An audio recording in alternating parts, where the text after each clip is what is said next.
Stay inspired. Paangatin mo yung kumpiyansa na meron ka sa iyong sarili. At patuloy kang mag-set ng opportunity para sa iyong sarili. Na meron ka pang, ayan, ang dami. 7 of Cups po. May ilang choices, options, may paraan pa.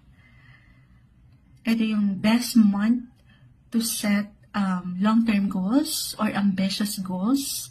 Kung ano pa yung gusto nyong marating, pagdating sa relasyon man ito, sa posisyon sa trabaho, maging ano pa man yan. Confidence is the key. Leo, meron kayo niyan, pero syempre pa, tao lang tayo, yan ay hindi laging kumikinang, pero lagi yung tatandaan na meron kayong power. Okay? Meron kayong power. Paniwalaan nyo yan.